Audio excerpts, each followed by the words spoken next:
हे guys, welcome back. एक live trading session में आपका स्वागत है। यहाँ पर एक ट्रेड एग्जीक्यूट किया हमने।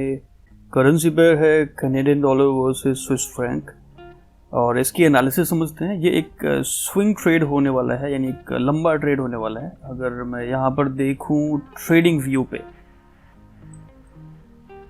यहाँ पर शॉर्ट करने के पीछे रीज़न ये है कि ये एक अप ट्रेंड चल रहा था और प्राइस जो है continuously higher highs and higher lows बना रहा था। लेकिन यहाँ पर एक डबल टॉप मिला और प्राइस ने एक लोअर लो बनाया। यहाँ पर इस लेवल पर आप देख सकते हैं प्राइस यहाँ से यहाँ पर आप देखिए एक लो बना है, राइट। तो अब हमें चाहिए एक लोअर हाई जो कि समवेयर इसके कंपैरिजन में हमें एक लोअर हाई भी मिल चुका है। तो इसी को देखते हुए यहाँ पर कैंडलस्टिक पैटर्न में हमें एक स्ट्रॉन्ग सेलिंग प्रेशर भी देखने को मिला, कुछ इस तरह से। ये वाला कैंडल आप देखिए एक विक रिजेक्शन के साथ और एक एनगल्फिंग कैंडल।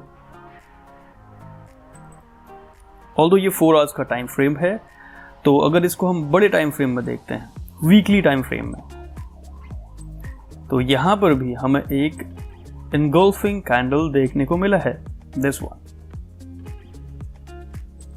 और प्राइस जो है लास्ट जोन में है जहां पर सेलिंग प्रेशर हो सकता है। तो ये सारी एनालिसिस करते हुए हमने यहाँ पर एक शॉर्ट की एंट्री बनाई है और इसके स्टॉप्स एंड टारगेट्स क्या है हमने सेट कर लिए हैं ऑलरेडी, ठीक है। हमने ये एंट्री बनाई 1 घंटे टाइम फ्रेम में। जैसे ये शूटिंग स्टार कैंडलस्टिक मिला, हम यहाँ पर एंट्री बना नहीं पाए थे, थोड़ा सा मिस हो गया था ये ट्रेड, तो उसके चलते हमने एक पुल बैक का वेट किया।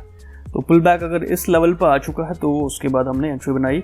सो एंट्री कुछ इस तरह से है,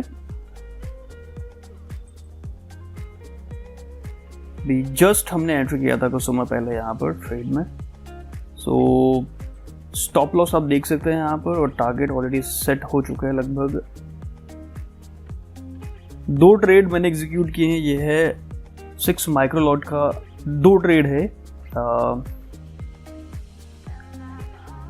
अगर मैं स्टॉप लॉस की बात करूं तो लगभग 16 पाउंड या 16.5 पाउंड के आसपास स्टॉप लॉस है।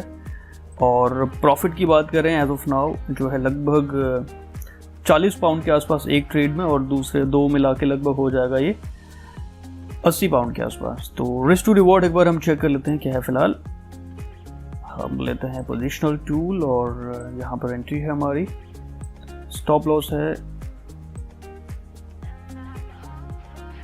यहाँ पर, और टारगेट हमारा है ऑल द वे डाउन।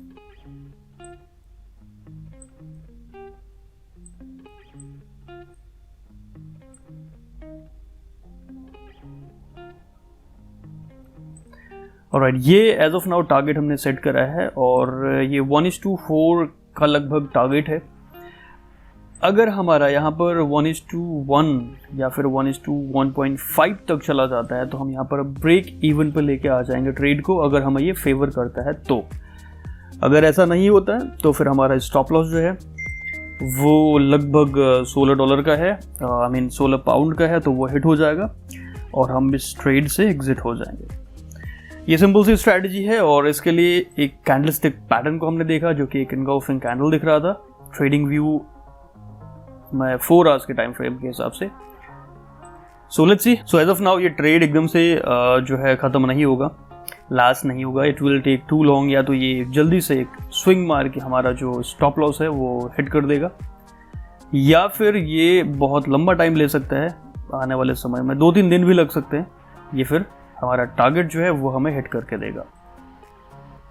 बीच में बैरियर्स हैं, जैसे ये लेवल है जहां पर प्राइस स्ट्रगल करेगा थोड़ा बहुत, क्योंकि ये डेली कैंडल है और डेली कैंडल के हिसाब से लेवल ब्रेक होना थोड़ा सा इम्पॉसिबल सा है। तो उस सिचुएशन में हम क्या करेंगे, अगर हमें यहाँ पर ज़्यादा प्रॉब्लम देखिएगी ना इस एरिया में, तो हो सकता है हम यहाँ पर ट्रेड जो हमारा प्रॉफिट है उसको ले लें, क्योंकि उस हिसाब से देखा जाए तो ऑलमोस्ट 1:3 का टारगेट ये रहेगा।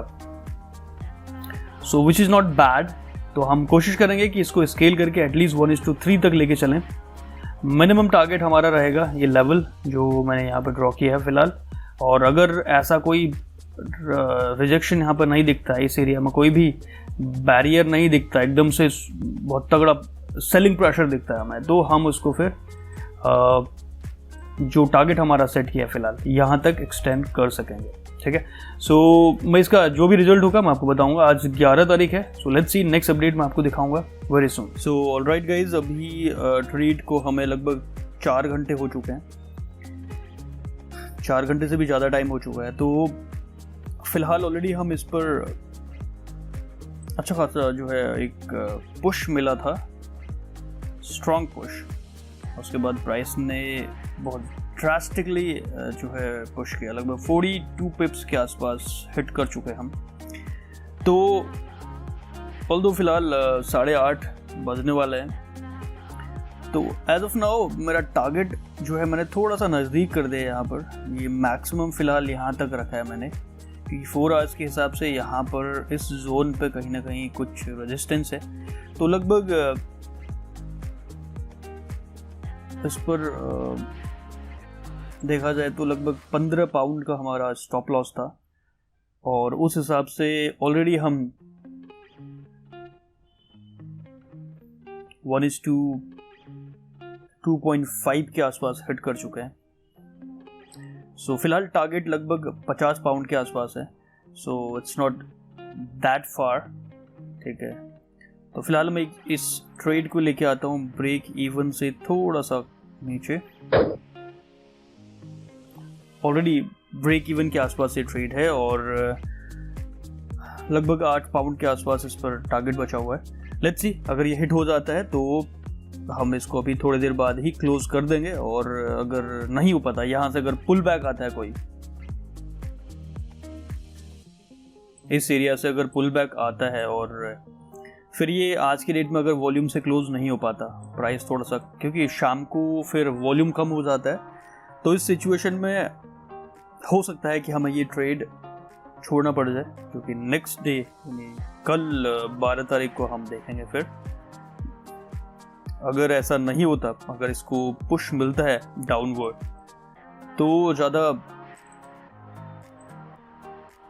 टाइम इसको देंगे नहीं हम। लगभग